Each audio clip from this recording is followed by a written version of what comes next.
Sometimes you may need to work around your cactus. In this case, we have a few oxalis weeds that have come up amongst the cacti. You want to be a little careful when you work around your cactus so that you don't end up with spines in your fingers. So I use a variety of tools. I wear gloves, and I like to use tools such as these kitchen tongs.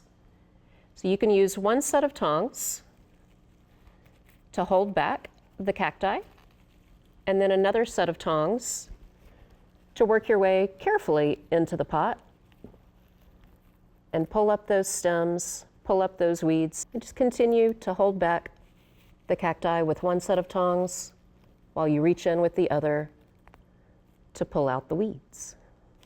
And this is a way to do maintenance on your cactus without getting spines in your hands. Now our cactus is weed-free, ready to go back in the windowsill.